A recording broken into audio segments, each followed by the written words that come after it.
First Timothy chapter number 3, tayo po ay nasa verse 8 na, verse 8 hanggang verse 13. First Timothy chapter 3 verses 8 to 13, salitan po tayo. Verse 8, the Bible tells us, likewise must the deacons be grave, not double-tongued, not given to much wine, not greedy of filthy lucre. And let this also first be proved. Then let them use the office of a deacon, being found blameless.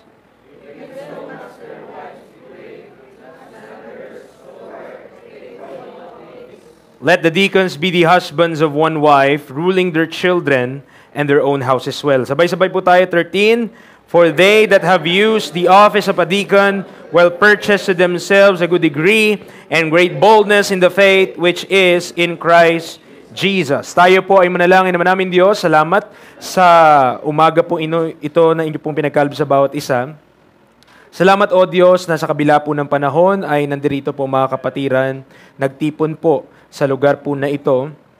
Hindi dahil ito ang pinakamagandang simbahan, ni dahil ito ang pinaka-convenient na simbahan, bagkus nandito po kami upang sambahin ka sa espiritu at katotohanan, upang pagtipunin po kami at ang amin pong mga pamilya dito po sa lugar na ito dahil po meron po kaming mataas na regard sa iyong salita. At kami po ay naniniwala ng iyong banal na salita ay perfect at wala pong pagkakamali. Dito po nakasandig ang aming buhay. Tulungan niyo pong bawat isa na mag-increase ang aming pananampalataya sa pag-apply ng mga bagay na aming natututunan. In Christ's name we pray. Amen. And amen. Tayo po ay makakaupo. 1 Timothy chapter 3, 8 to 13, boldness to become a deacon.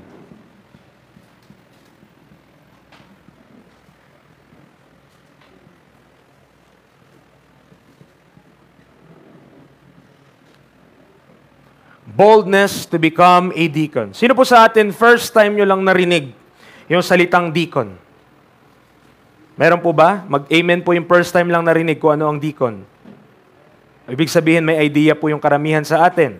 Alright? Like the word bishop. Ano po, mga kapatid? The word deacon is also hijacked by the world's religions. Kapag sinabi mong deacon sa Tagalog, di ba tinatagalog yan na diakono? Ano po mapasok sa isip natin? Iglesia ni Cristo agad. Dahil sila yung mas typical na gumagamit ng salitang yon. But that is a biblical word. Okay? Deacon is a biblical word at kagaya na nabasa natin, nasa Bible po siya. Tama po ba?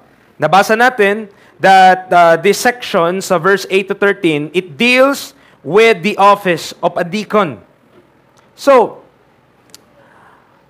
a deacon is a church elder, just like the bishop, who occupy leadership in the church. So, last week po, di po ba, diniscuss natin about the bishop.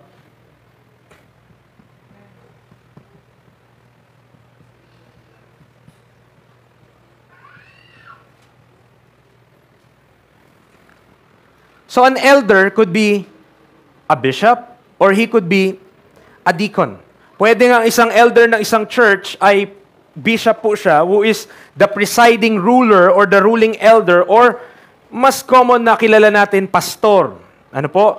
Pero meron pong tinatawag ang Biblia na deacons. And sometimes, the office of a deacon ay nami-misalign or parang negative yung kanya pong connotations. Kasi sa maraming simbahan, madalas, ang deacon ay kontra sa pastor. Maraming mga deacon, kapag ayaw nila yung pagpapatakbo ng simbahan, nagrereklamo sila yung nagko-control. And on some types of church leadership or yung structure ng kung paano binuo yung simbahan, minsan po, ang nangyayari, ang mga deacons ay nagdi-decide talaga kung sino ang pastor. At kapag ayaw na nila yung pastor, sa dahilan lang naman na ayaw nila, ay pinapatalsik nila. Okay? Kaya nagkakaroon po ng negative connotation, kaya minsan sinasabi, board of demons. Okay? Kaya minsan sinasabing ganon because it has that connotation sa ating panahon. Pero it is not supposed to be, mga kapatid. A deacon is a biblical office just like the bishop is a biblical office. Meaning to say, dapat parehas sila ng goal, parehas sila ng purpose, parehas sila ng desire. And that is to please our God and to proclaim the gospel of the Lord Jesus Christ. Wala pong ibang, hindi to, the church is not a business enterprise where ang goal natin ay magpatayo ng building na kalaki. Okay? It is not just like any other organization in the world na kailangan mong yumaman or magkaroon ng gain. But we are for the ministry. At pag naintindihan natin yon, mga kapatid, maintindihan natin, bakit naglalagay ang Diyos ng mga ganito pong office o posisyon sa simbahan? A deacon, like the bishop, is a servant of the church. While the pastor oversee the whole church, deacons are supposed to be men. Tandaan niyo po, men po ito. Whom if we, or if not more, are equally, kung hindi mas higit, ay kaparehas na dedicated to the cause of Christ, kagaya po ng pastor. And wanted to or contribute to setting things in order and feeding the church of God. Punta tayo sa Acts 20. Acts chapter 20. Sa Acts chapter 20, remember the Apostle Paul when naghahabilin na siya sa Ephesian elders, sasabihin niya, hindi nyo na makikita yung aking pagmumuka. This will be the last time where we will meet. Sa Acts chapter 20, verse number 17, so I hope po nakakasunod po tayo, ano? So I'll try my best na mag-slow down, kasi minsan po pag binagalan, mawawala yung trail of thought eh. Pero Acts 20, verse 17, ito po yung context. And from Miletus, he sent to Ephesus and called the elders of the church. Notice the plurality of elders. Hindi binanggit ng talata na isa lang, kundi madami po. Ano? Dahil kahit sa isang local church, possible na maraming elders, pero isa lang ang ruling elder. Ibig sabihin, isa lang ang pastor, pero maraming elders. Nakakasunod po tayo? So there are, pinatawag ni Apostle Paul yung mga elders. Now, in verse number 28, kanya po silang binilinan. Take heed, therefore, unto yourselves and to all the flock, over the which the Holy Ghost had made you overseers to feed the church of God, which He had purchased with His own blood. We have discussed this last week. One of the responsibilities of the bishop or the elder as well, ay para po pakainin ang kawan.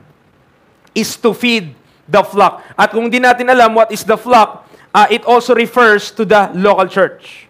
Ano po? Ibig sabihin, ang responsibilidad ng pastor, pakainin yung mga tupa, pakainin yung mga miyembro para po mag-grow. Nakakasunod po tayo? Now, in Acts chapter 6, balik po tayo, Acts chapter 6, to understand this biblical office of a deacon, though not explicitly mentioned, deacons, pero I believe we will have the understanding kung ano po ang responsibilidad or bakit meron pang deacon sa Biblia. Acts chapter 6 verses 1 to 4. Acts chapter 6 verses 1 to 4. And in those days, when the number of the disciples was multiplied, there arose a murmuring of the Grecians against the Hebrews, because their widows were neglected in the daily ministration. Then the 12 called the multitude of the disciples unto them and said, It is not reason that we should leave the word of God and serve tables. Wherefore, brethren, look ye out among you 7 men of honest report, full of the Holy Ghost and wisdom, whom we may appoint over this business. But we will give ourselves continually to prayer and to the ministry of the word. Okay. Do you remember, mga kapatid, kung anong situation dito? We have discussed this doon sa mensahe na table overseers, if you will remember that message. But Acts chapter 6, before the cross, after the cross. Ang Acts chapter 6 po ba, bago si Kristo namatay sa krus o pagkatapos? It is after the cross. So the book of Acts ay dito po. Dito yung Matthew, Mark, Luke, and John. Tama? Dito, Book of Acts. Pagkatapos ng cross, that's the Book of Acts. And on Acts chapter 6, nandun na tayo sa time na pinagbebenta nila yung kanilang mga ari-arian. Kung meron silang lupain, pinagbebenta nila yon. Because the expectation of the people ay malapit na po ang kingdom. Remember the preaching of John the Baptist, the Lord Jesus Christ, and the 12 disciples. Repent, for the kingdom of heaven is at hand. It is the same message that being preached since the cross. Dahil, tandaan natin, kailan pa lang na-save si Paul? Acts 9 pa, and nasa Acts 6 pa lang tayo. So wala pang extra revelation ng Diyos or further revelation ng Diyos sa nangyayari. Walang nakakaalam that there is supposed to be a body of Christ. Nakatago po yun. Naintindihan po natin? Kay the mystery, dito lang po yan na-reveal. Forward. From Acts 9, forward, dyan lang na-reveal ang mystery. So walang nakakaalam niyan before.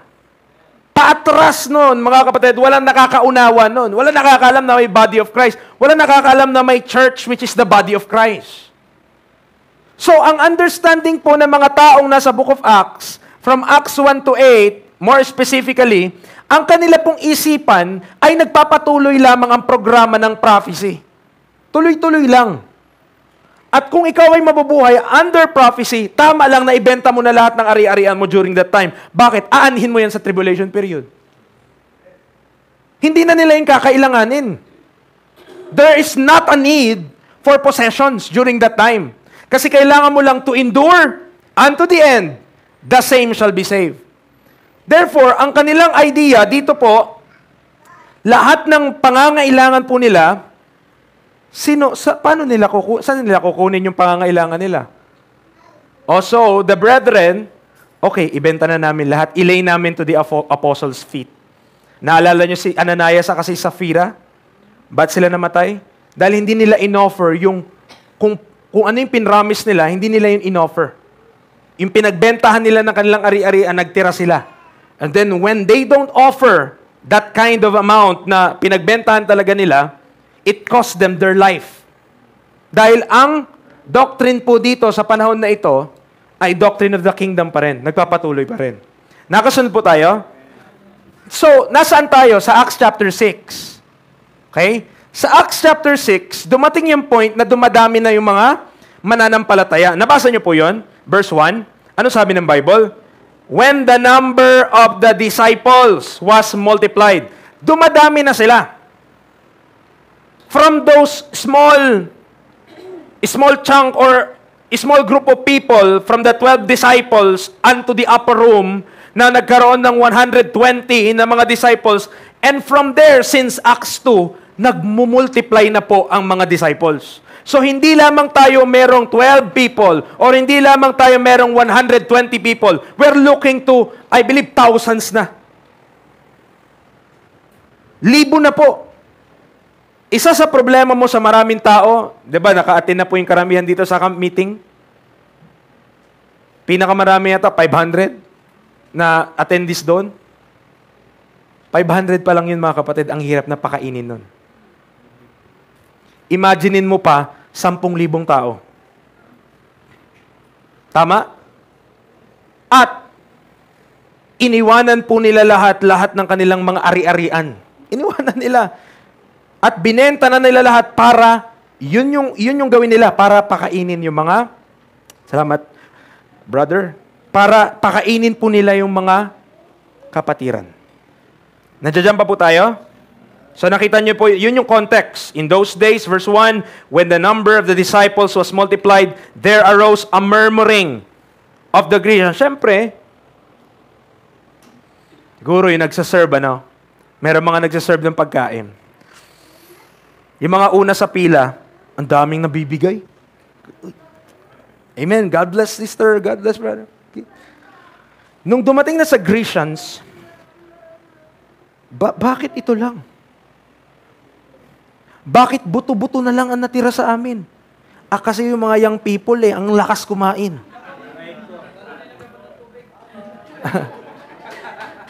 Amen. Bakit ito na lang natira sa mga ano? Wala eh. Peter, wala talagang, grabe. Gabundo kung pagkain nila. Ang iba wala na. So ang naging resulta, may mga nagmamurmur. Nareklamo sila. Wala. Peter, wala na kami pagkain. Gugutom na kami. Meron mga murmurings na nangyayari po. At yung specifically, ang nanineglect, yung widows, were neglected in the daily ministration. Kaya po, ang naging response ng disciples or the apostles, verse 2, then the 12 called the multitude of the disciples unto them, and said, it is not reason that we should live the word of God and serve tables. Wherefore, brethren, look ye out among you 7 men of honest report, full of the Holy Ghost and wisdom, whom we may appoint over this business. Remember, ano lang ang kailangan? Anong mangyayari? Anong nire-require? Anong kailangang posisyon na ma-occupy? Magsaserve lang sa daily ministration.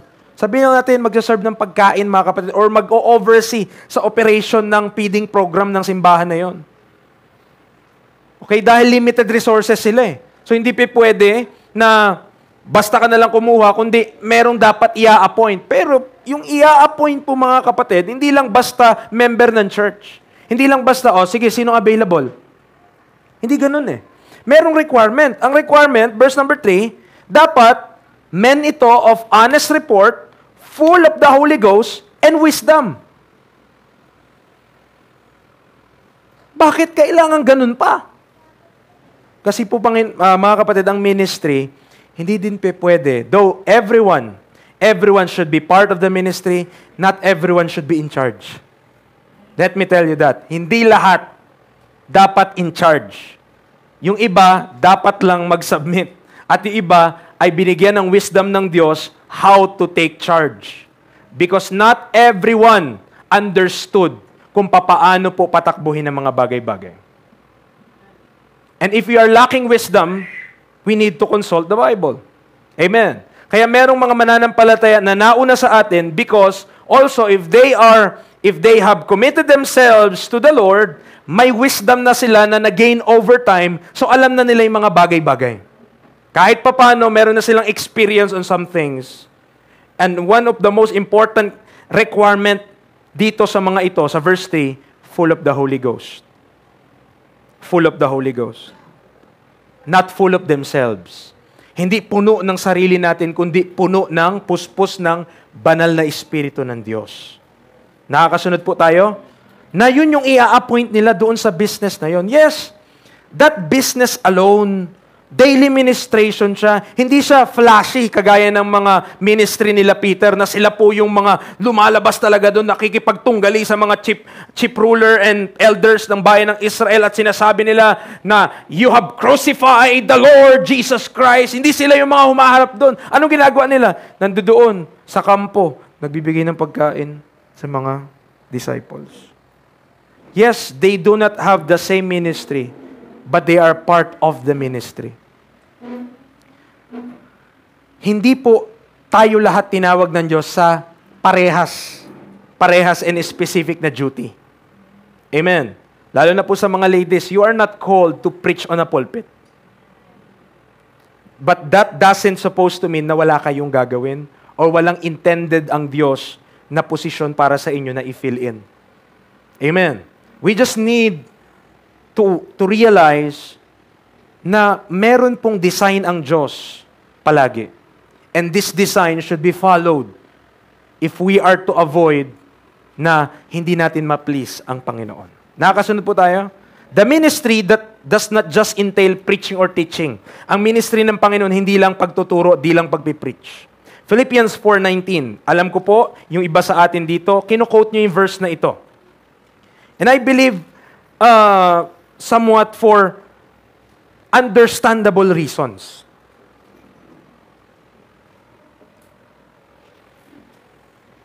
Ang sabi ng Bible, but my God shall supply all your need according to His riches in glory by Christ Jesus.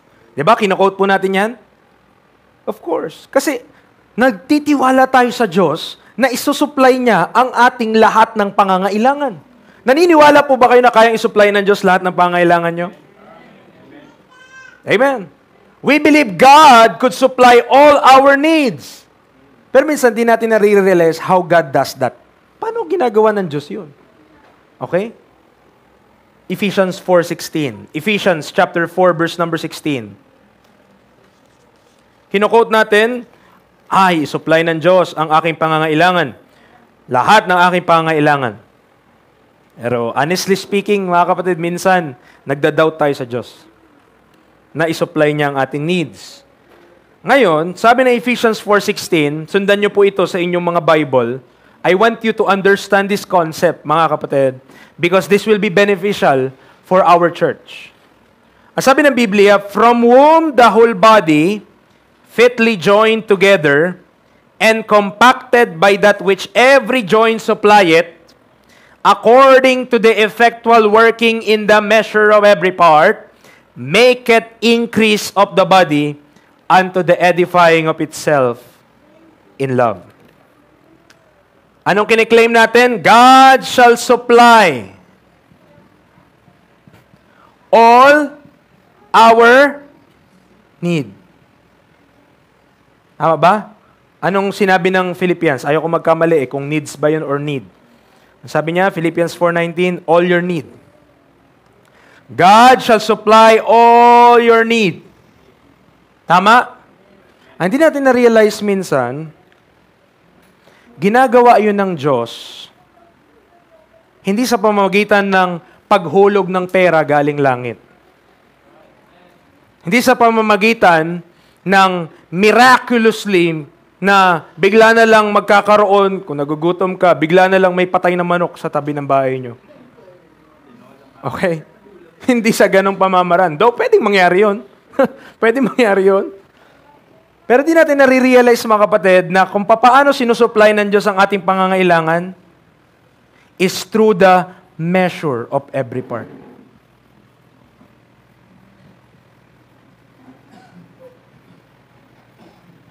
Preacher, ano ibig sabihin mo? Bawat save na tao, particular, wag na tayo lalayo, sa church na lang natin, bawat save member of Shining Light Baptist Church, meron kang measure kay Kristo. Nakasal po tayo? Meron kang parte. Okay? Meron kang nasa sayo, na sayo lang binigay ng Diyos at di binigay ng Diyos sa iba. But that measure is not given to you for yourself. That measure is given to you para yung iba mag-benefit sa buhay mo. And sometimes God supply all our need when other believers see the need in us. Pag nakita nila si kapatid ganito, may problema siya.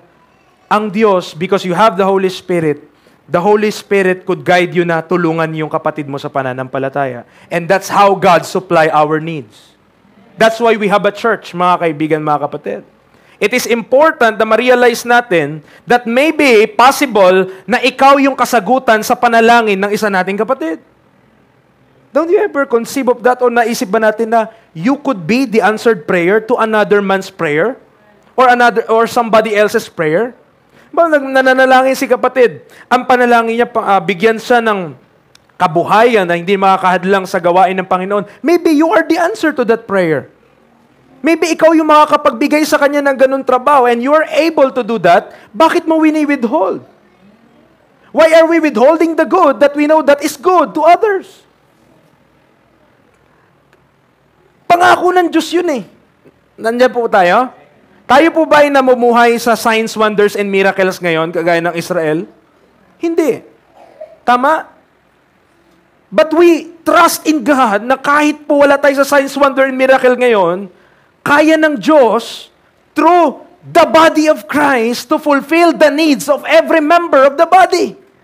Na kayang supplyan ng Diyos kung ano yung pangangailangan na meron po tayo. At ang gusto ko lang ipaunawa sa inyo, bakit ito konektado sa deacons, mga kapatid, ay dahil po, ang ministry, hindi nga lang po puro preaching at teaching.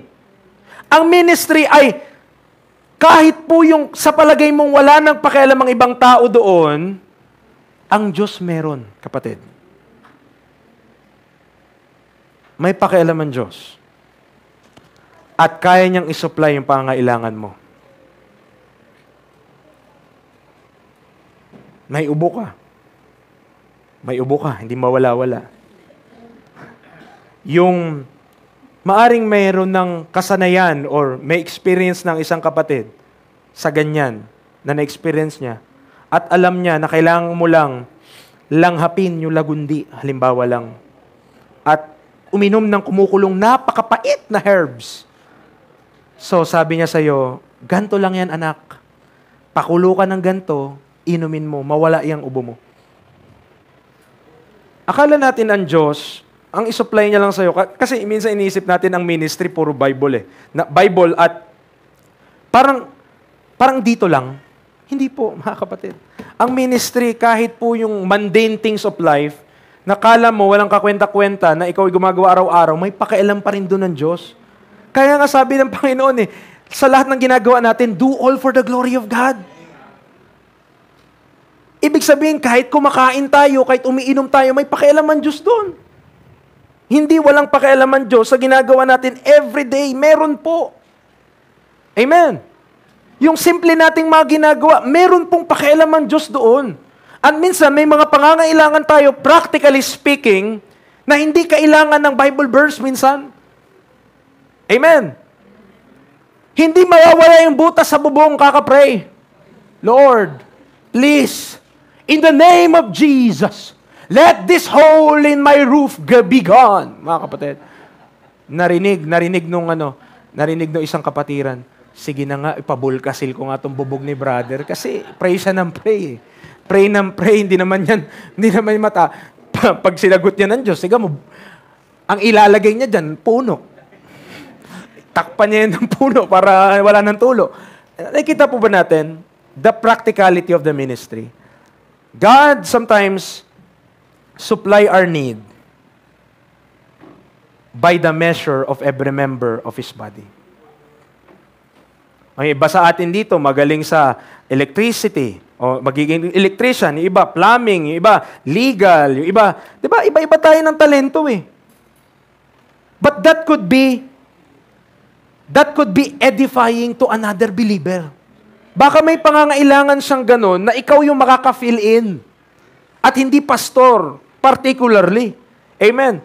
Dahil, hindi po binuhos ng Diyos ang lahat ng kakayanan sa isang pastor. Let me tell you that. Amen. Hindi naka-consolidate lahat ng karunungan o lahat ng kakayanan sa isang tao. Hence, dapat lahat tenga. O kaya dapat lahat paa. O kaya dapat lahat kamay. Ano yung tsura nun? May nakakatakot yun.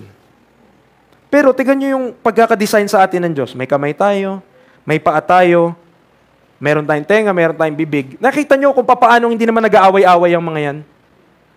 Nagtutulungan yan for a specific purpose or a specific thing na kailangan nilang gawin.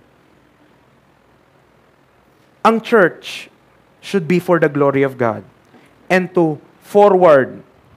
Una, the gospel. Kailangan mag-proclaim ang gospel at the same time to make all men see what is the fellowship of the mystery. Pero alam natin, every day, nakakasunod pa po tayo, alam natin, araw-araw, hindi ka naman nag-share ng gospel.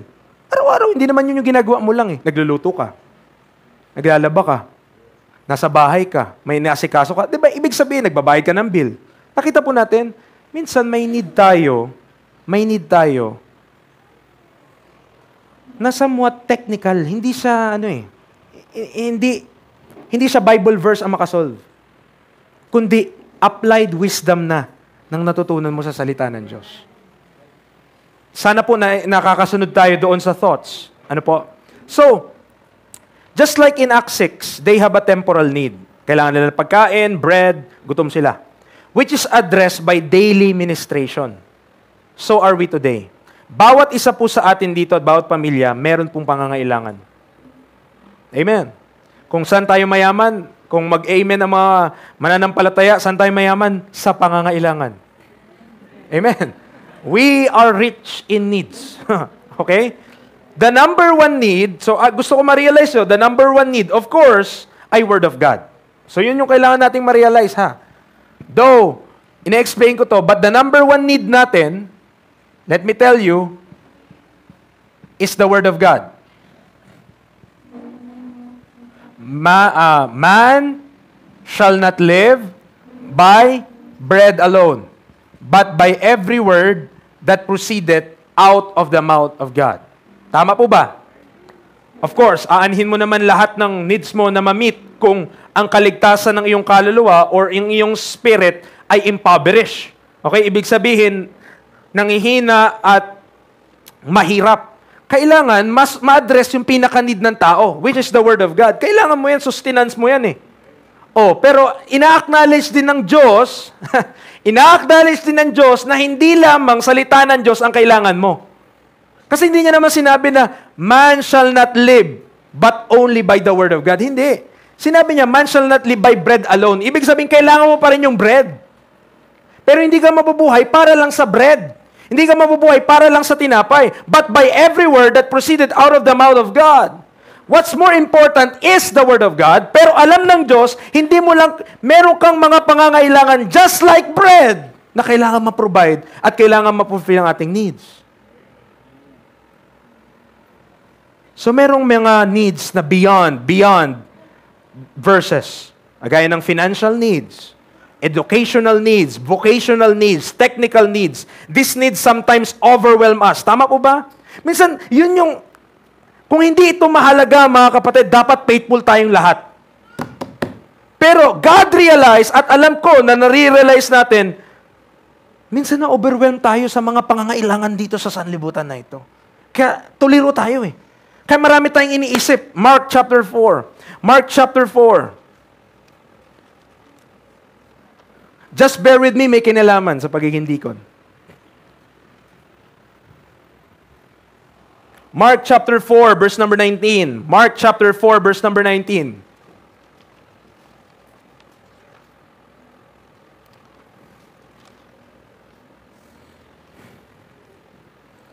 And the cares of this world, and the deceitfulness of riches, and the lust of other things entering in, choke the word, and it becometh unfruitful. The Lord knows na sa isa sa mga kalaban ng salita ng Diyos is the cares of this world. Because it could choke the word. So natutunan ka, Bible ka, alright, Word of God, Amen, every Sunday, nakinig ka, natuto ka. Kinabukasan, nandun pa rin naman yung bila. Di nawala. Nandun pa rin yung problema. Nandun pa rin yung mga kinakailangan natin sa pang-araw-araw. Tama? At kahit gaano ka ka-bless kapag Sunday, kapag nakita mo na naman ang bukas, bigla ka na di-depress. Ang bilis. From blessed to depressed. One day lang ang pagitan. Gusto ko po sabihin, kaya ko ito pinipreach sa inyo, may pakialam ang Diyos. God knows our needs. Kaya nga sinabi, He will supply all our need. Pero ang gusto ko ma-realize sa ating po mga kapatid, maybe we are the answered prayer to our brother's prayer.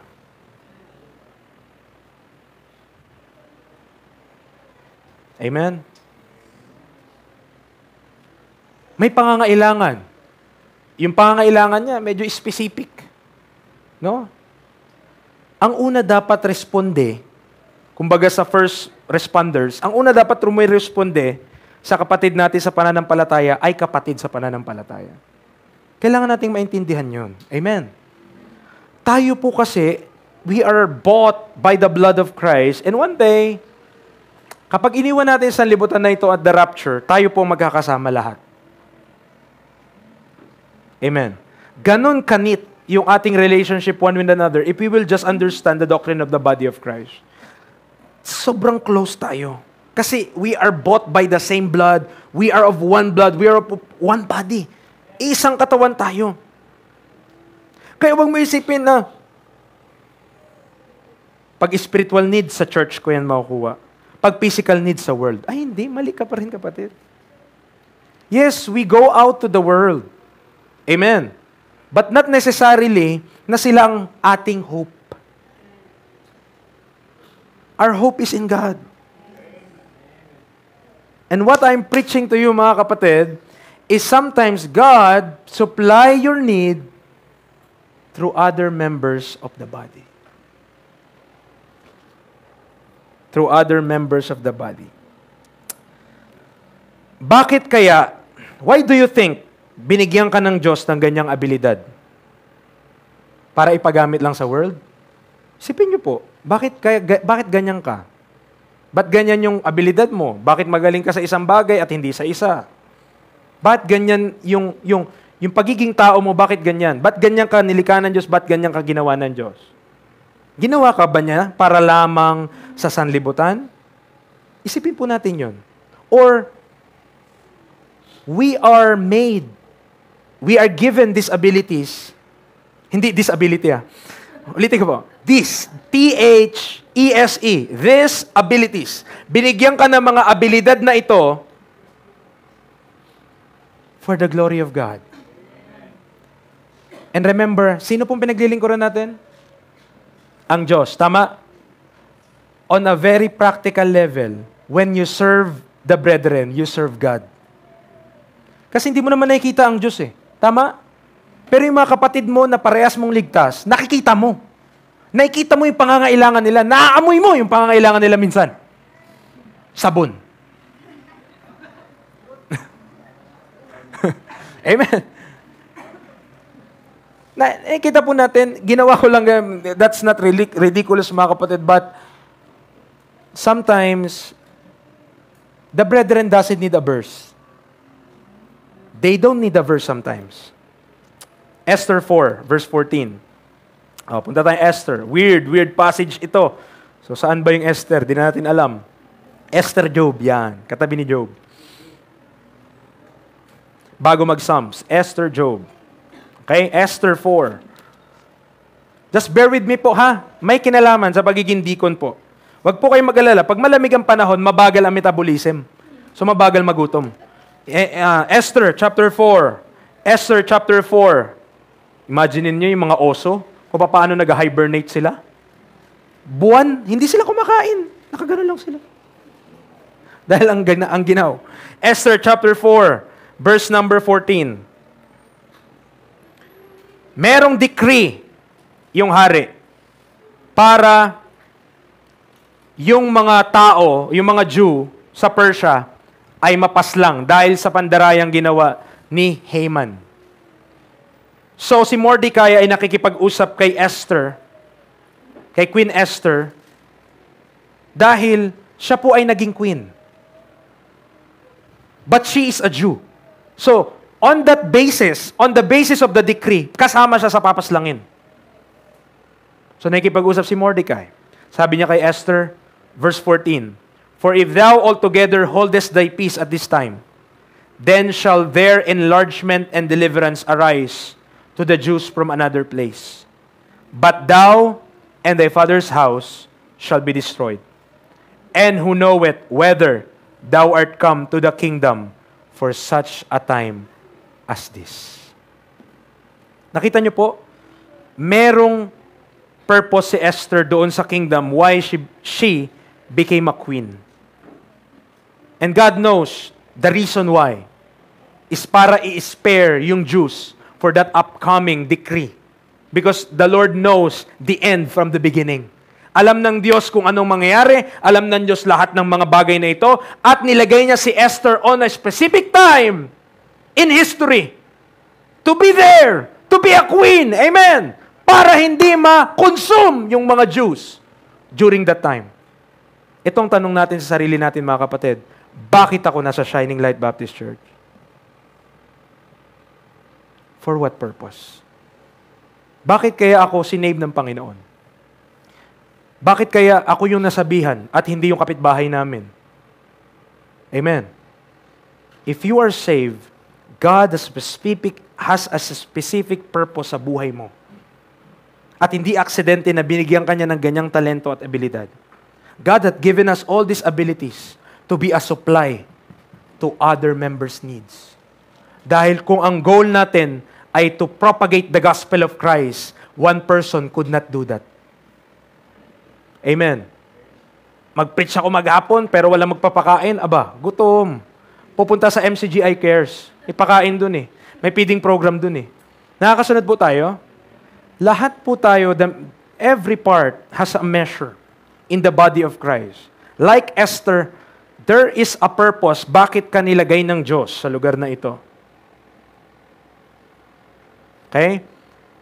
Ang kailangan mo lang ma-realize, ano kaya iyon? At hindi aksidente na binigyan kanya ng ganyang kakayanan. Amen.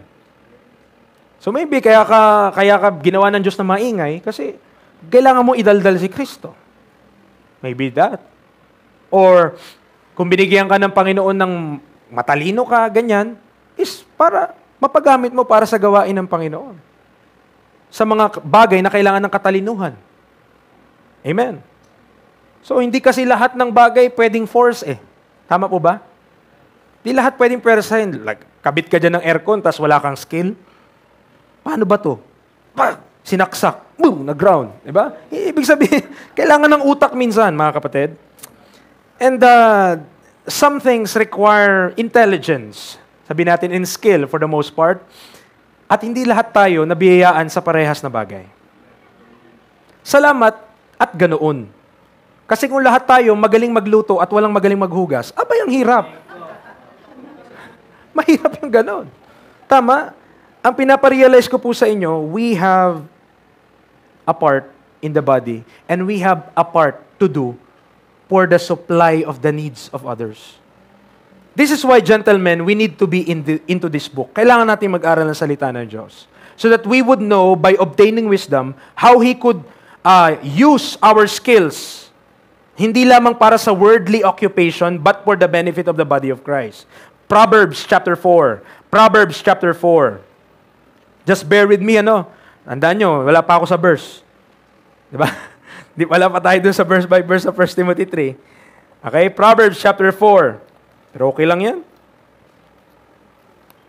Pa-pray nga kayo eh. Pray nyo, Lord, ayoko na dito sa bahay, ulan lang ng ulan.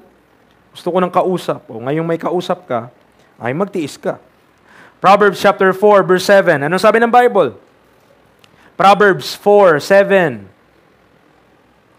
Wisdom is the principal thing. Therefore get wisdom, and with all thy getting, get understanding. Mga kapatid, nandiyan pa po kayo? Alam niyo po ang kulang sa atin. Wisdom. Minsan tayo, wala tayong wisdom. And with all thy getting, get understanding. Maraming Kristiyano lumalakad sa mundong ito, walang ka-wisdom-wisdom, mga kapatid. Ay, nakakalungkot yan. Romans 14. Romans 14:19. Romans chapter 14, verse number 19, at tatalong ka ng chapter 15 mamaya. Pero 14 muna. Romans 14:19. Anong sabi ng Bible? Let us therefore follow after the things which make for peace, and things wherewith one may edify another. So ang kalooban ng Diyos, ang dapat nating sundan, ang dapat nating gawin mga bagay, ay yung makakapag-edify, makakapag-build up, makakapagpalakas sa isang kapatid. Amen. Hindi mo naman pwedeng i-edify yung hindi ligtas eh. Kailangan nun ma-save. Kailangan nun ma-share mo yung ministry of reconciliation o paano si Kristo namatay para sa kanyang kasalanan. But not edification yet. Evangelization yung kailangan ng mga hindi save. Pero sa mga save, ang kailangan edification. Amen. At para maka-edify ka, kailangan mo ng wisdom. Kailangan mo ng wisdom. Kung paano i-deal ang ibang kapatid sa pananampalataya. Romans 15, verse number 2. Romans 15:2. Let every one of us please his neighbor for his good to edification. Amen.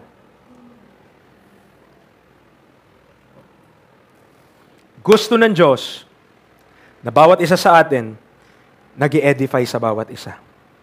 Nagpapalakas sa bawat isa, nagbi-build up sa bawat isa. Yun yung kanyang desire. Being rich in good works. 1 Timothy 6. 1 Timothy chapter 6. 1 Timothy 6. Okay, para alam nyo na yung kasunod, Titus 3. Ipit nyo lang yung kamay nyo, kasunod lang naman po yun. Titus 3, tapos Ephesians 2. Ipit-ipit lang. Okay? 1 Timothy 6 muna tayo. 1 Timothy chapter 6, verse 18. Ang sabi ng Bible, that they do good, that they be rich in good works. Sino po sa inyo naniniwala yung good works? Practical siya. Hello po. Sino po sa inyo naniniwala na ang good works practical? Bawa nakita mo yung kapatid. Yung kanyang sapatos, state of the art. Ibig sabihin, umanga nga. State of the art. No? And you have the ability na i-bless yung kapatid na yun. Okay? Hindi dahil magaling yung kapatid na yun. No. Out of your goodness, ng Panginoon din sa buhay mo. No? You could do that. So, but, yung good work mo na yun, maaring practical yun. Maaring binili mo siya ng sapatos, binili mo siya ng tsinelas, pero sa kanya, na-edify siya. Salamat sa Panginoon. Amen. Minsan naman, kailangan lang kapatid, minsan, word of encouragement. Sis, kamusta ka? Bakit parang para kang hindi maipinta, kinain mo ba kamyas at sampalok? Hindi maipinta yung mukha mo.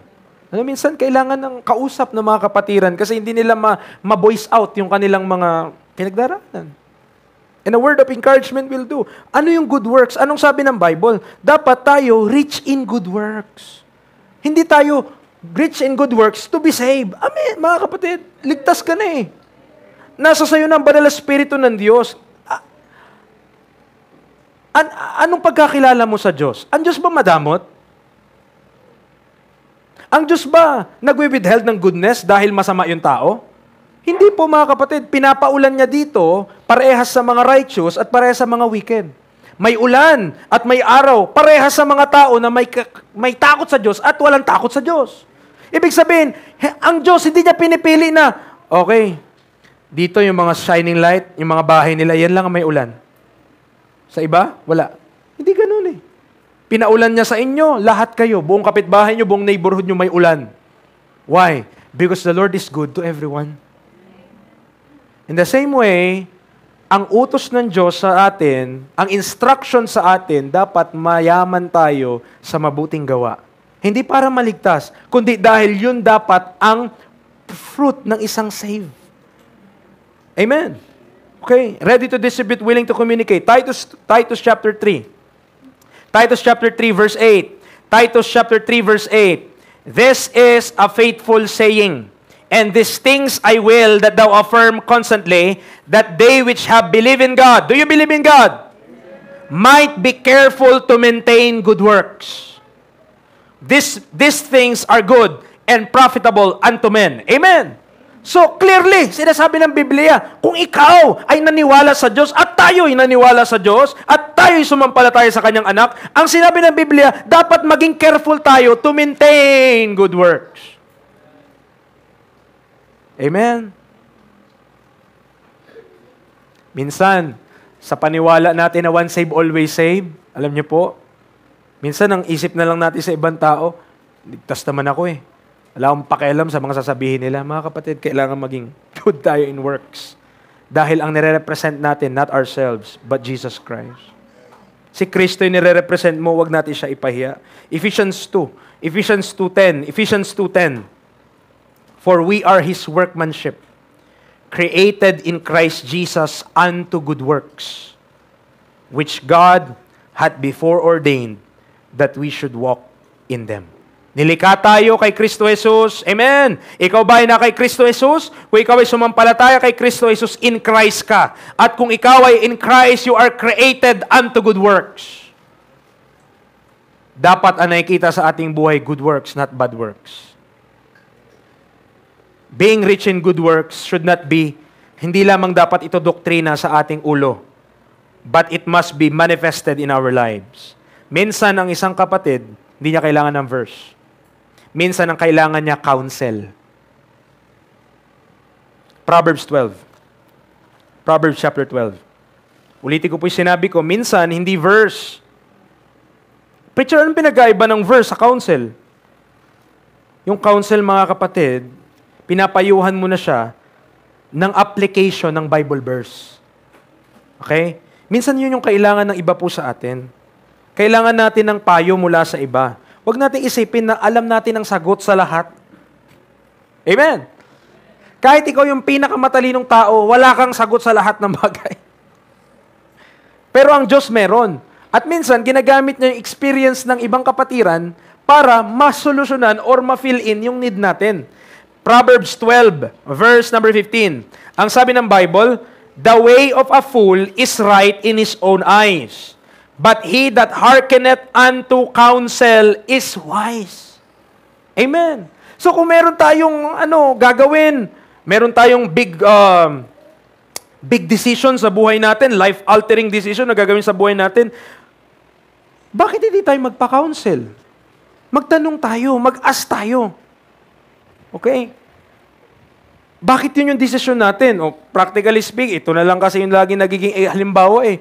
O halimbawa, pipili ng course. Pipili ng course. Eh, bakit yan yung course mo? Eh, preacher, ito yung yayaman ako eh. Kung yayaman ka na lang pala, edi magsugal ka na lang. Kung gusto mo yumaman. No? Yumaman sa utang. Pero mga kapatid, counsel is very needful. Counsel is very needful. We don't have all the answers. Ginawa talaga ng Diyos na bawat isa sa atin, merong sagot din sa each and every one of us. At ang disenyo na Diyos, magtutulungan tayo para ang glory, hindi sa ating sarili, but to God. The glory will be redound to the glory of God all the time. Amen. Chapter 11, verse 14. Chapter 11, verse 14. Proverbs pa rin po. Chapter 11, verse 14. Where no counsel is, the people fall. But in the multitude of counselors, there is safety.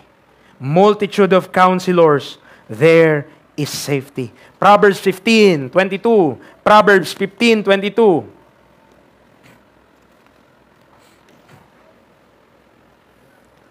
Without counsel, purposes are disappointed. Di ba tayo makaka-amen doon? Minsan di ba may gagawin ka, hindi ka nagtanong, ginawa mo lang agad, ayun, na-disappoint ka pagkatapos. Yan ang tawag doon, nagmamagaling kasi.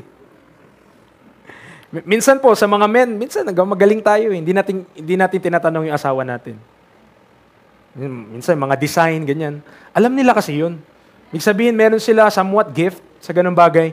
Minsan, di nagtanong, bara-bara, banat ng banat, ayun. Pagkatapos, pagkasira na, mas lalo mainis yung mga lalaki. Kasi pag nasira, sabihin pa, anong ginagawa mo? Di ka kasi nagtatanong! Di ba? Ganon. Mas lalo tuloy may inis. No? Sinabi pa, dinoble. No? But, mga kapatid, we should be, ito po lalo na po sa mga may asawa, kung kayo po both husband and wife saved, parehas kayong may measure. You need each other. Hindi natin alam lahat sa ating sarili ang sagot. At kung minsan, nagkakamali tayo kasi nagmamagaling tayo lang, ay, alam ko yan, kaya ko yan, galing ako. Hindi po mga kapatid.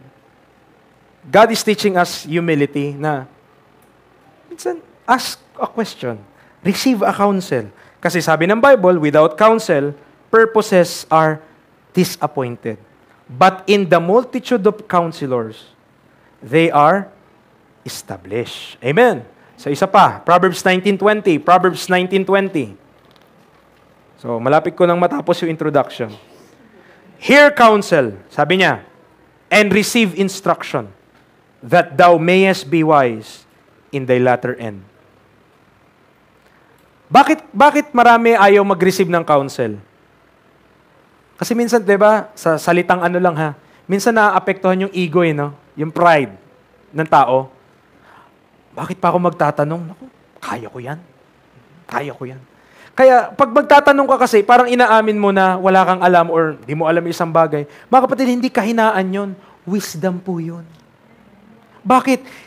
Kasi baka naranasan na yun ng kapatid natin sa pananampalataya para ma-prevent mo na lang yung pagkakamali na hindi kanya hatulan. Ang dapat gawin niya, pag lumapit siya, ay kapatid, nako, wag mo na yan i-try. Na-try ko na yan, nako po. Hindi goods yan. Yang na yan, ang tawag dito, yung pampapayat na yan, wag mag-diet ka na lang. Pag tinry mo, nako, sasakit yung tiyan mo. Delikado yung buhay mo dyan.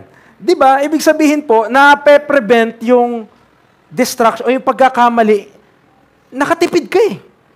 Nakatipid ka ng oras, nakatipid ka ng panahon, nakatipid ka sa pagkakamali na dapat papunta ka na doon dahil nakinig ka lang sa payo ng isang kapatid sa pananampalataya. Amen. Huwag tayong maging mayabang sa ating mga sarili at isipin na alam natin lahat ng sagot. Hindi po. Bawat isa po sa atin dito, if there is a counsel and by the word of God na filter mo, ay tama yung sinasabi ni kapatid, magpakumbaba tayo, yun pala ang dapat kong gawin. Amen. Yun pala yung dapat kong gawin. Salamat sa Panginoon doon. So, we need godly wisdom or instruction sa ating trabaho, sa ating work, choice of school for the children, di ba? Clothing, sickness, careers, in-laws, and a lot of other things. Brethren, you might have in you what our brothers and sisters need. You might be their answered prayer. You might have in you a thing or two to help them in their needs as well. Believers should be first responders to the needs of our brothers and sisters. Mind you, God saved you for a reason. You might be the one God will or can use to provide a job. Maring yun, for another. You might be the one to fix a faucet. Maring ikaw yung gagawa ng natin dito.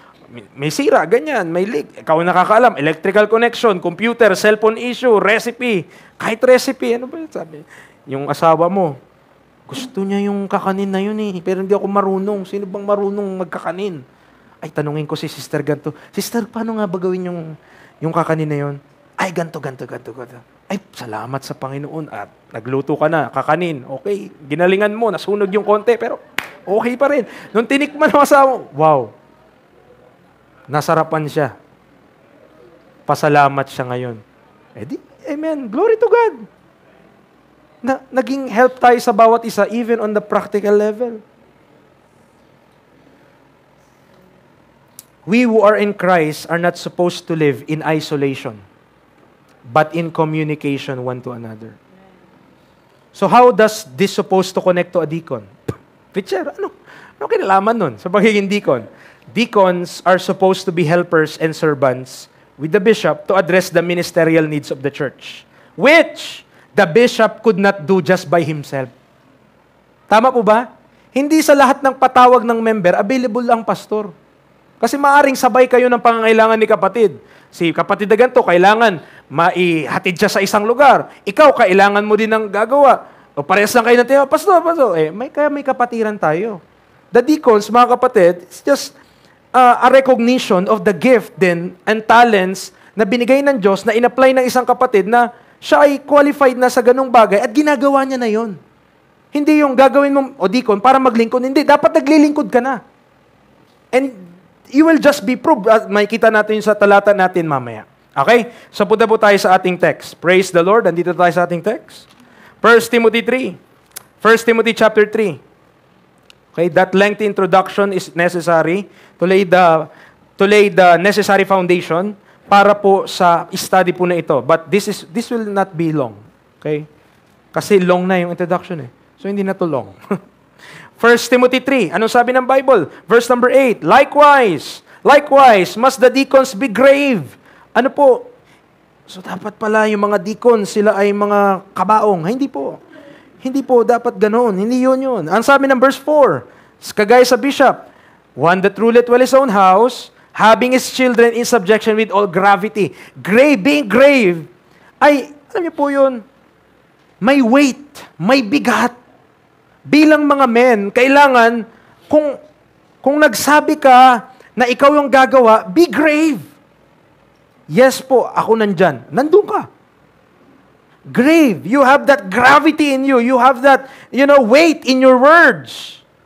So, sabi ng Bible, yun daw ang meron dapat ang mga deacons. Sabi ng verse number 8. Be grave. Also, sabi rin ng verse number 8, not double-tongued. Not double-tongued. Ay, pastor,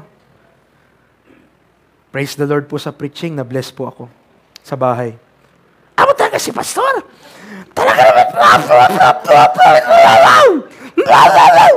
Double tongue yun. Amen. Iba yung sinasabi mo sa harap ng tao, iba rin yung sinasabi mo kapag wala na siya.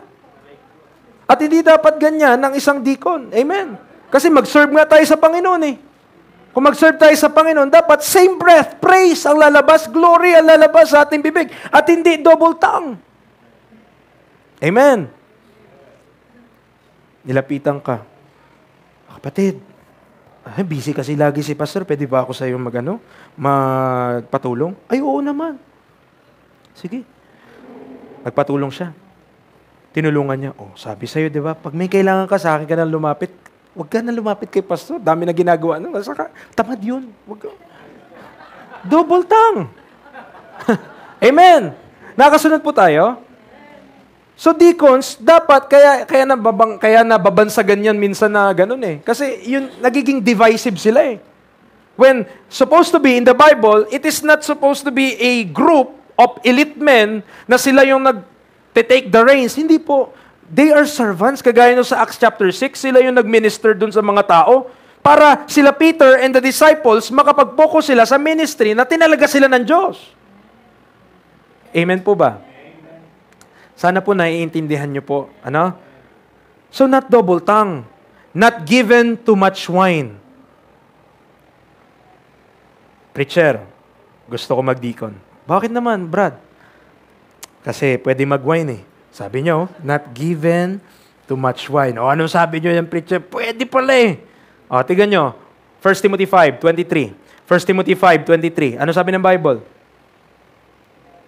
Drink no longer wine, but use a little wine for thy stomach's sake and thine often infirmities. During that time, wine is used as a medicinal thing. Parang gamot ba sa ating panahon ngayon? Ginagamit siya. Sige, mag-wine ka. May sakit ka ba? Ay, sakit ako, preacher eh. Sakit ako. Anong prescription ng doktor? Emperador? Hindi. Paracetamol or kung ano man yung sakit mo, yun ang nakasulat doon. Di pasulat po sa doktor. Kung pwede, Red Horse nga, Dok. Yan yung kailangan ko. Hindi po, mga kapatid. Ang sinabi ng Biblia, kaya sinabi ni Paul yun, kasi during that time, yun po yung pwede na gamitin niya. Okay? Pero sa ating panahon, kung di naman yan ang piniprescribe ng doktor, mag-isip-isip ka. Baka ginagamit mo lang yan for your own which hindi naman po kalooban ng Diyos. Kaya binasa na natin yung mga verses tungkol sa wine. And it is not wise. Amen. Wine is a mocker. Strong drink is raging. And whosoever deceived thereby is not wise. Sabi ng Bible. Amen. Nandiyan po tayo? Okay. I hope. So, malapit na tayo. Malapit na tayo maka-open ng lahat. Verse number 8. Not double tongue, not given to much wine, not greedy of filthy lucre. Why? Kasi sa Matthew 6:24, we cannot serve both God and mammon. Tama po ba? In 1 Timothy 6:17-18, hindi dapat tayo nagtatrust sa uncertain riches, but in the living God, which giveth us all things to enjoy. So, ang isang deacon, dapat, ang identity ng kanyang buhay ay hindi po yung greed sa salapi, kundi ang Panginoong Hesus. Yes, meron siyang work. Yes, meron siyang mga kabuhayan, may pinagkakaabalaan siya. Pero ang mas importante sa buhay niya, ang Panginoon. Amen. Huwag po tayong maging alipin ng salapi, mga kapatid. Those are uncertain. Those are uncertain. But trust in the living God, which giveth us richly all things to enjoy. Verse 9, holding the mystery of the faith in a pure conscience. Holding the mystery of the faith in a pure conscience. That is why we are dedicated into teaching this book and the revelation God had given to the Apostle Paul. Kaya nagbibigay tayo ng emphasis doon. Our faith, hindi katulad ng mga pananampalataya ng ibang saints sa Bible, ay konektado po sa mystery. Yung pananampalataya natin na konektado po sa mystery. The mystery concerns the body of truth about the one new man. Pinapaulit-ulit ko po ito, sana nai-instill sa atin, si Kristo ang ulo, tayo ang katawan. Doon yung katotohanan tungkol doon, that's the mystery, mga kapatid.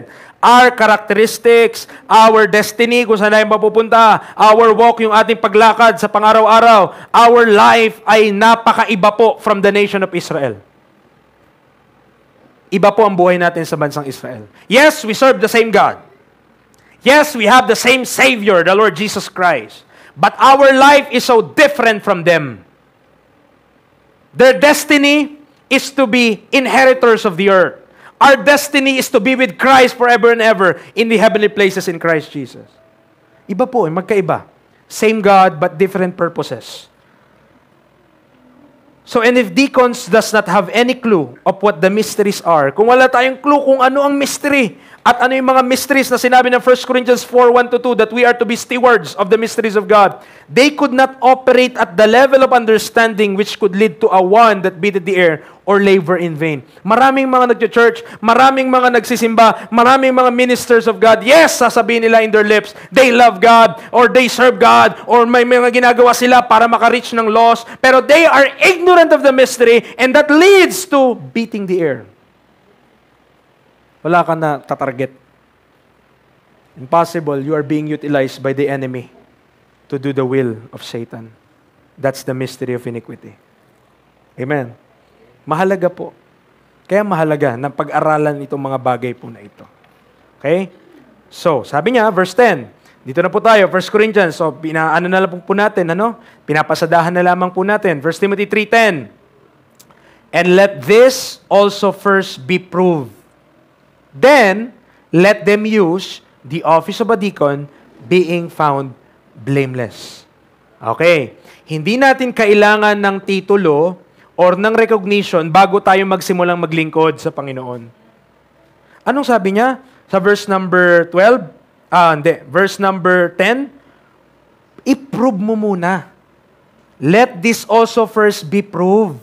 I-prove mo muna yung mga nabanggit dyan sa itaas at itong mga bagay na nasa ibaba. Pag na-prove mo na yan sa buhay mo, gumagana na talaga yung Word of God sa buhay natin, tayo nagpapatuloy sa kalooban ng Diyos, then use the office of a deacon, sabi ng Bible.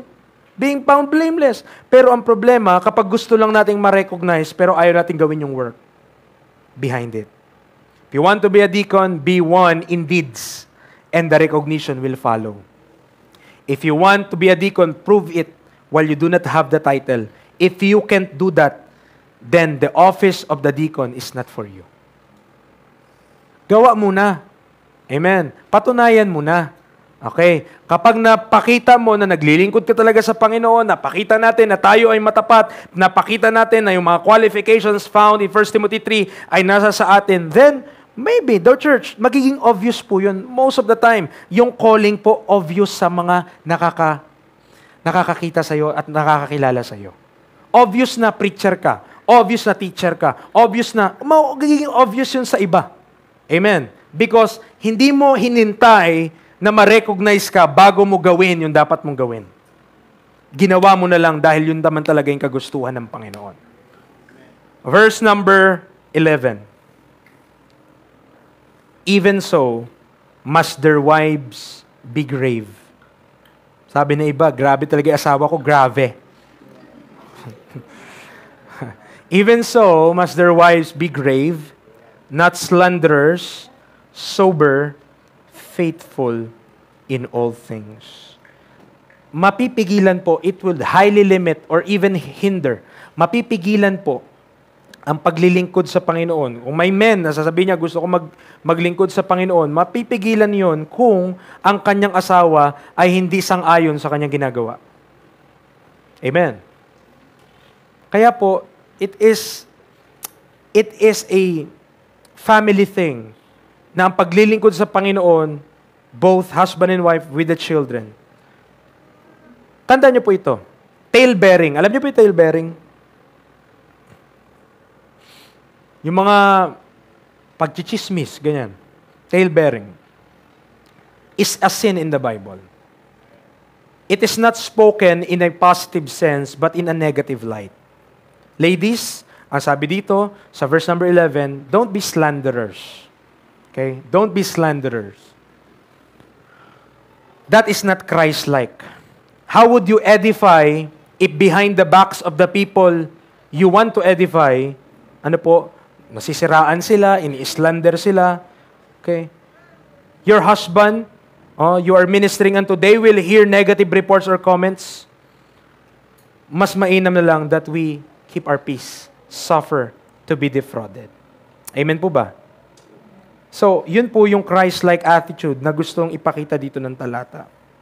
Verse number 12, okay, lagpasan po natin. Pero i-take note nyo po mga ladies Be grave, not slanderers, sober, faithful in all things. Blessing po kayo. Mag-amen po yung mga husband. Blessing po yung mga wives. Parang hindi mag-amen yung mga patay tayo nito. Mga husband ha, yung husband, amen po, mag-amen po kayo kung blessing ang wife nyo. Amen. Parang nagdududa kayo, naku po. May measure kayo mamaya. Okay? So, blessing po sila. Tandaan po natin, hindi tayo ang magkakaaway. It is the world, it is the enemy, it's the flesh. Nakaaway po natin. Hindi po tayo dapat dito nagkakagatan. Tayo po yung magtutulungan para po baglingkuran natin ang Panginoon. Hindi mo kaaway ang anak mo, hindi mo kaaway ang tatay mo, hindi mo kaaway ang asawa mo, hindi mo kaaway ang kapatid mo, hindi tayo magkakaaway. Ang gustong gawin ng kaaway, tayo yung mga magiging kaaway. At hindi natin labanan yung tunay na mga kaaway. Hindi po tayo magkakaaway dito, tandaan niyo po. Ang kaaway natin si Satanas, ang kaaway natin ang sanlibutan, ang kaaway natin ay ang laman, hindi ang iyong kapatid sa Panginoon. Amen. Verse number, malapit na po tayo, 12. Let the deacons be the husbands of one wife, ruling their children and their own houses well. Our families are our primary ministry. Neglect your family and you neglect your ministry. Take care of your family by providing for their needs. Admonish, train, guide, and be wise. Children and wives need guidance. Naniniwala po kayo doon? Kailangan po ng guidance ng mga wives. Kailangan po ng guidance ng mga children. Akala lang natin matatalino yung mga children, but they need guidance. Children, palagay mo, ang galing mo na, talino mo na, makinig ka pa rin sa tatay mo. Nilagay siya ng Diyos dyan for a reason. Para kahit sobrang talino mo, ay makinig ka at dumiretso ka ng lakad. Baka kasi sa sobrang talino mo, imbis na ang Diyos mapaglingkuran mo, ang diablo. Amen. So, nare-realize na natin, nakikita natin yan. Mayroong mga children dito na magagaling. Ang tatalino. Pero pag hindi marunong makinig, wala kang pupuntahan sa buhay. Amen. Kapag ang mga anak ay hindi marunong makinig sa kanilang mga magulang, kahit gaano pa sila katalino, mapapahamak sila. There is a way which seemeth right unto a man, but the end thereof are the ways of death. Yan ang sinabi ng Bible. Fathers, take charge. Die to yourself. Let Christ be seen in you. Lastly. Amen. Last verse. Okay, di pa naman kayo gutom eh. Malamig yung panahon eh. So, nandyan pa yung inalmusal nyo. 1 Timothy 3:13. For they that have used the office of a deacon will purchase to themselves a good degree and great boldness in the faith, which is in Christ Jesus. Kung hindi para kay Kristo, para saan yung buhay natin? If not for Christ. Para saan? Saan natin nilalagak yung oras natin, talento natin? Para saan? Brethren, to function and live the responsibilities of a deacon is a demonstration of great boldness in the faith. Sipin mo, iaalaw mo yung sarili mo na maging available para sa mga kapatiran. Mga kapatid, sabihin ko, ikaw, mag-ano ka, mga kapatid ha, kapag may problema kayo sa gantong bagay, magaling ako dyan, tawagin nyo lang ako. Magkano, brother, ganyan? Naku, kakapatid tayo sa Panginoon. No? Iba naman, uy, libre. Sige, tawagin ko siya. No? Pero hindi po. Complementary. Kung ano yung pangangailangan ng isa, provide natin. Kung ano yung pangangailangan natin, mapoprovide ng Diyos through other believers. You allow others to benefit from your life and support God's work in this local church. I encourage you to live, not for your own selves alone, but unto Him, which died for you and rose again. Sana naintindihan po natin. Mahirap. Pagiging deacon, no? Mahirap. Pero yun dapat yung maging yung mga men ng church. We are supposed to be available for the work of the Lord. Amen. Providing for the needs na tayo po pwede nating isupply sa iba. Let's pray. Panginoon, Ama, salamat sa umaga pong ito, tanghali, na binigay niyo po sa bawat isa. Lord, your word is sharper than any two-edged sword, piercing even to the dividing asunder of soul and spirit, joints and marrow, and as a discerner of the thoughts and intents of the heart. I believe your word cut through the heart. I believe effective po ang salita mo, O Diyos. But I acknowledge as well in the preaching that meron po kaming cares in this life. Meron kaming mga needs. Buksan niyo po yung mata po namin na makita po yung pangangailangan ng iba at gamitin niyo po kami para po matulungan sila. Ama, kami-kami po dito sa church na ito, we are one body. We are one church. Nawa, wag kami maging mabuhay na isolated na yung buhay namin, i-share lang namin sa sarili namin, bagkus ay sa bawat isa. Tulungan niyo po kami na makita si Kristo sa amin. Na wag po kami maging makasarili sa mga bagay na amin natutunan, bagkus ma-share po namin to the edification of one another. Thank you for today. Thank you for this church. Thank you for our pastor. Thank you for the families. Thank you for the heads. Thank you for the wives. Thank you for the children. Wala pong Shining Light Baptist Church kung wala po kami dito. Pero wala po kami lahat dito kung wala po kayo. At kayo po ang dahilan. You are the bond that bonded all of us sa lugar po na ito. Maraming salamat po sa iyo, Lord. Be to you all the glory and praise. In Christ's most precious name. Amen and amen.